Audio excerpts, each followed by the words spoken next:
سن لیجیے، جنگ بدر کے موقع پر بہت سارے کافر مار دیے گئے، مشرکین مار دیے گئے اور کچھ زندہ گرفتار کیے گئے مشرکین۔ اللہ کے نبی صلی اللہ علیہ وسلم نے حضرت عمر سے پوچھا کہ اے عمر، ان لوگوں کے ساتھ کیا کیا جائے؟ حضرت عمر نے عرض کیا، میرے نبی نے فرمایا عمر، ان لوگوں کے ساتھ کیا کیا جائے؟ تو تیور عمر تو آپ جانتے ہیں، حضرت عمر عرض کرتے ہیں یا رسول اللہ، یہ آپ کے بہت بڑے دشمن ہیں، ایسا کیا جائے ان کا سر قلم کر دیا جائے اور ہم میں سے ہر رشتہ دار اپنے ہی رشتہ دار کا قتل کرے۔ یہ حضرت عمر نے رائے پیش کی تھی۔ میرے نبی نے حضرت ابو بکر صدیق سے فرمایا ابو بکر آپ بتاؤ آپ کی کیا رائے ہے؟ تو حضرت ابو بکر صدیق عرض کرتے ہیں یا رسول اللہ، یہ اپنے ہی اعزاء اقارب ہیں، اپنے ہی گھر کے خاندان کے لوگ ہیں، اپنے ہی قبیلے کے لوگ ہیں۔ یا رسول اللہ ایسا کیا جائے کہ ان سے فدیہ لے کر کے انہیں چھوڑ دیا جائے، اور چونکہ اس وقت مسلمانوں کی مالی حالت بھی کمزور ہے، ان سے کچھ رقم مل جائے گی تو مسلمانوں کی امداد کا سامان ہو جائے گا، اور آئندہ ہو سکتا ہے آئندہ اللہ تعالیٰ انہیں ایمان کی توفیق بھی عطا فرما دے۔ میرے نبی کو حضرت ابو بکر صدیق کی یہ رائے پسند آئی۔ جتنے قیدی تھے مشرکین کی طرف سے، اللہ کے نبی نے 4,000 درہم ان سے وصولے اور انہیں رہائی کا پروانہ دے دیا، اور جو لوگ ان میں درہم دینے کے قابل نہیں تھے، ان کی اتنی استطاعت نہیں تھی، ان میں جو لکھنا جانتے تھے، پڑھنا جانتے تھے، اللہ کے نبی نے انہیں یہ ذمہ داری دی کہ ان میں سے جو لوگ پڑھے لکھے ہیں وہ مسلمانوں کے 10 بچوں کو پڑھا دیں، لکھنا سکھا دیں اور رہائی کا پروانہ حاصل کر لیں۔ تھوڑا سا یہ ہے میرے نبی کی تعلیم سے محبت، اور میں بڑی فخر کے ساتھ کہتا ہوں، اور اپنے ملک کے ان ڈاکٹرز، مسلم انجینئرز اور مختلف ڈگری ہولڈر کے ماسٹرز سے، مختلف ڈگریوں کے ماسٹرز سے کہوں گا، ان کی محنت کو بھی سلام کروں گا، ان کے جذبے کو بھی سلام کروں گا، مگر میری قوم تمہیں یہ بھی بتا دوں کہ دین پر جب بھی حملہ ہوتا ہے تو یونیورسٹی کا فارغ آگے نہیں بڑھتا، اسکول کا پڑھا لکھا ڈاکٹر ماسٹر آگے نہیں بڑھتا۔ دین پر جب بھی حملہ ہوتا ہے تو دین کے تحفظ کے لیے اپنی جان کا نذرانہ دینے کے لیے کوئی اور نہیں، یہی مسجد کے 5,000 تنخواہ والا امام اور مسجد کے 10,000 تنخواہ والا امام اور مدرسے کا مدرس دین کے لیے جان قربان کرنے کا جذبہ رکھتا ہے۔ میرے وہ بھائی برا نہ مانیں گے جو دنیاوی تعلیم یافتہ ہیں اور دین سے محبت کرتے ہیں، میں پھر بھی کہتا ہوں دین کی ذمہ داری اور دین کے لیے جو محبت علماء کے سینے میں ہے وہ کسی اور کے سینے میں نہیں ہو سکتی۔ مدرسہ گلشن رضویہ پاک حفاظ قرآن کا تحفہ دے رہا ہے۔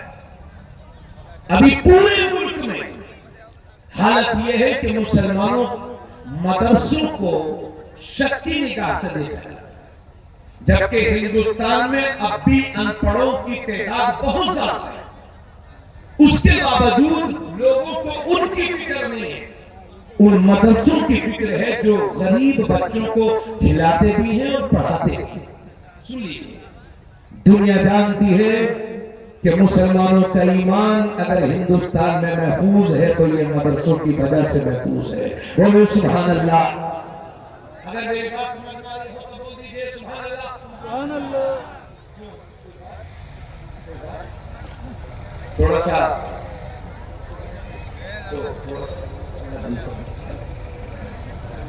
اس لیے میں کہہ رہا ہوں میرے بھائی، یہ مدرسے ہماری ریڑھ کی ہڈی کی طرح ہے، اگر یہ کمزور ہو گئے تو ہندوستان کا مسلمان ایمان کے اعتبار سے کمزور ہو جائے۔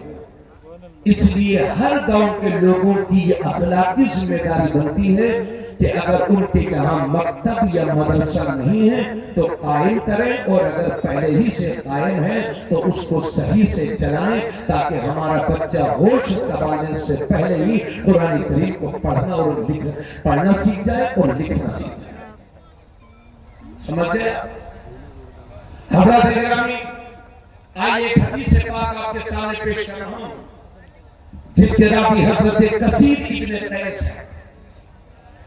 حدیث اعلیٰ درجے کی ہے، اگر میں جھوٹ بولوں تو مجھ پر اللہ کی لعنت اور علم دین حاصل کرنے والوں کی عظمتیں سمجھو۔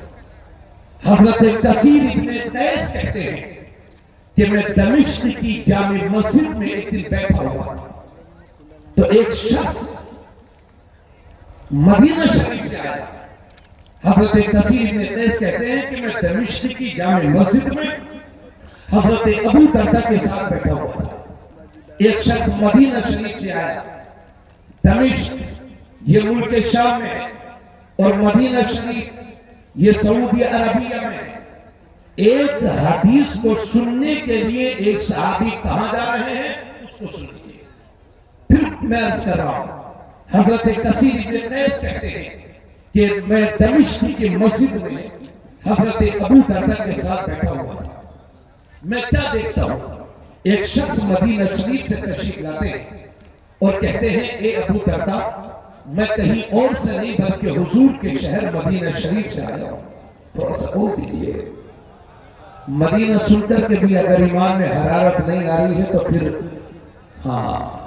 تھوڑے سے دل پر سیاہی داغ لگ رہے ہیں، اس کو ختم کرنے کی ضرورت ہے۔ وہ صحابی کہتے ہیں کہ میں مدینہ شریف سے آیا ہوں اور میں نے سنا ہے کہ آپ میرے آقا کی کوئی حدیث بیان کرتے ہیں، میں کسی اور کام سے نہیں آیا، صرف مدینہ شریف سے آپ تک اس حدیث کو سننے کے لیے آیا۔ تو حضرت ابو دردہ کہتے ہیں ہاں جی ہاں، وہ حدیث میں بیان کرتا ہوں۔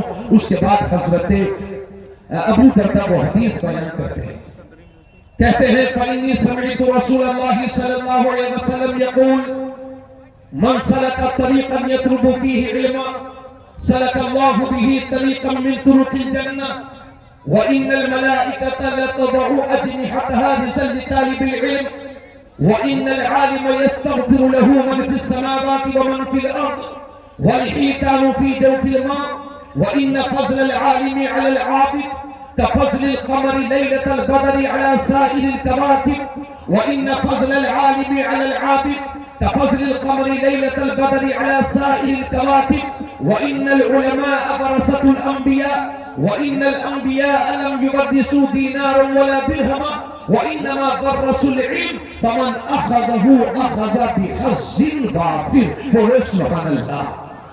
سبحان اللہ، پورے مسجد کی طرف سے آواز آنی چاہیے سبحان اللہ، سبحان اللہ۔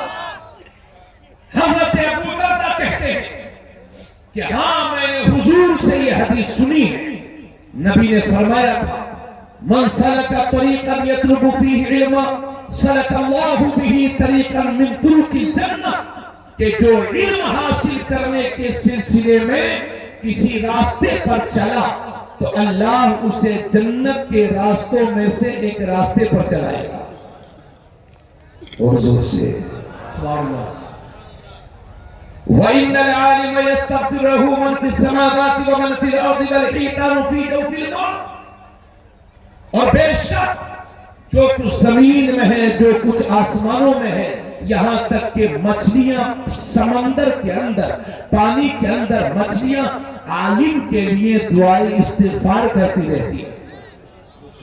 وَإِنَّ فَضْلَ الْعَالِمِ عَلَى الْعَابِدِ كَفَضْلِ الْقَمَرِ لَيْلَةَ الْبَدْرِ عَلَى سَائِرِ الْكَوَاكِبِ۔ حضور فرماتے ہیں بے شک عالم کی فضیلت عابد پر ایسے ہی ہے جیسے چودھویں رات کے چاند کی فضیلت ستاروں پر ہے۔ وَإِنَّ الْعُلَمَاءَ وَرَثَةُ الْأَنْبِيَاءِ، اور بے شک علماء کرام نبیوں کے وارث ہیں۔ وَإِنَّ الْأَنْبِيَاءَ لَمْ يُوَرِّثُوا دِينَارًا وَلَا دِرْهَمًا، اور بے شک انبیاء کرام نے درہم و دینار ترکے میں نہیں چھوڑے ہیں، انہوں نے ترکے میں میراث میں صرف علم چھوڑا ہے، تو جس نے علم حاصل کیا اس نے باقی حصہ پا لیا۔ سبحان اللہ۔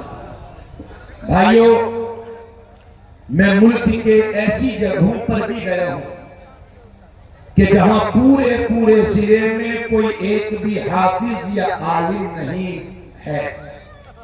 جی، میں 10 سال پہلے کی بات بتا رہا ہوں، اب تو اللہ کا شکر ہے بہت بیداری ہے۔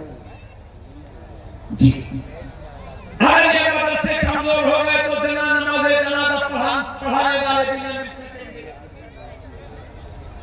اس لیے قدر کرو قوم کے علماء کی اور حفاظ کی کہ جو 10 ہزار 5 ہزار 8 ہزار میں دینی خدمات انجام دے رہے ہیں۔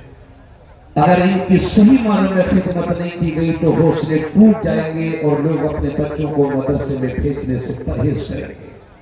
حضرت اجازت چاہیے، سمجھ رہے؟ اس لیے قاری محمد نسیم صاحب یا قاری محمد سعید صاحب یا کوئی بھی عالم آپ کے دروازے پر رسید لے کر کے پہنچے تو حقارت کی نظر سے مت دیکھنا، اللہ کا شکر ادا کرنا، مولا تو نے اس لائق بنایا ہے کہ ایک عالم دین میرے پاس آیا ہے، ان کی خدمت بھی کیجئے، دعائیں بھی لیجئے اور مدرسے کی بھی خدمت کیجئے۔ سمجھ گیا؟ جی، اور ان مدرسوں کا ہمیں ہر حال میں خیال رکھنا ہوگا۔ 5 بچے ابھی الحمدللہ حافظ قرآن ہوئے۔ ابھی پچھلے 4 سالوں میں ہم دیکھ رہے ہیں کہ قرآن پر حملہ ایک عام سی بات ہوگی۔ ابھی سوڈان میں 2-4 روز پہلے ایک خبیث آدمی مارا ہے، بہت زیادہ سیکورٹی میں رہا کرتا تھا، مگر موت کے پنجے سے کوئی بچا نہیں سکتا۔ وہ لکھنؤ کا ایک پاگل سپریم کورٹ گیا تھا اور 70 کی دہائی میں چندو مل چوپڑا نام کا ایک شخص بنگال کے ہائی کورٹ میں کہا گیا اور کہا قرآن سے وہ 26 آیتیں نکال دی جائیں کہ جو جہاد کی طرف رغبت دلاتی ہے۔ حضرات گرامی، بنگال کے مسلمان پریشان ہو گئے، انہوں نے دھرنا دینا چاہا، شدید قلبی تکلیف ہوئی بنگال کے مسلمانوں کو، تو حکومت بنگال نے بنگال کے مسلمانوں سے کہا کہ بنگال کے مسلمانوں، آپ کو مایوس ہونے کی ضرورت نہیں ہے، تمہاری طرف سے اس مقدمے کو خود بنگال کی حکومت کورٹ میں لڑے گی۔ وہ لکھنؤ پہ ایک پاگل گیا تھا 26 آیتوں کو قرآن سے نکلوانے، ایسا نکلا قرآن کی آیت جیسی تھی ویسی ہے، صبح قیامت تک ویسی رہیں گی۔ خود اس کا حال یہ ہے کہ دھوبی کا کتا نہ گھر کا نہ گھاٹ کا۔ اس لیے میں چیلنج کرتا ہوں دنیا کو، اگر قرآن کی حقانیت پر کسی کو شک ہے تو 100 سال کے لیے پوری دنیا کی ساری کتابوں کو اٹھا کر سمندر میں ڈال دیا جائے اور پریسوں پر پابندی لگا دی جائے کہ کوئی بھی کتاب نہیں چھپے گی، اور 100 سال کے بعد جب کتابوں کا نام لے کر کے پکارا جائے تو کوئی کتاب بھی سامنے نہیں آئے گی، لیکن 100 سال کے بعد جب قرآن کو پکارا جائے گا تو میری قوم کا یہ چھوٹا سا بچہ اپنا سینہ لے کر کے حاضر ہوگا کہ دنیا کو یہ بیدار کرنے کی کوشش کرے گا، ہے قول محمد، قول خدا، فرمان نہ بدلا جائے گا، بدلے گا زمانہ لاکھ مگر قرآن نہ بدلا۔ نعرہ تکبیر، نعرہ رسالت، عظمت قرآن۔ اب سن لو، کیوں پڑے ہو چکر میں، کوئی نہیں ہے ٹکر میں۔ عراق کی دھرتی پر سن لیجئے، عراق کی دھرتی پر ہلاکو خان نے ایک نہیں ہزاروں مسلمانوں کا قتل عام کیا تھا۔ یہ تاریخ پڑھ کے بتا رہا ہوں، کوئی لفظ نہیں ہے۔ ہزاروں مسلمانوں کو قتل عام کیا تھا۔ جب مسلمانوں کی لاشیں پڑی ہوئی تھی تو ہلاکو خان نے کہا تھا، میں دیکھتا ہوں قرآن کو کون دوبارہ لائے گا، میں دیکھتا ہوں قرآن کون سنائے گا، میں دیکھتا ہوں قرآن کون پڑھے گا۔ ابھی وہ نادان یہ بول ہی رہا تھا کہ چھوٹا سا نادانی زخمی بچہ اسی لاشوں میں سے اٹھا اور قرآن کی تلاوت کرنے لگ گیا۔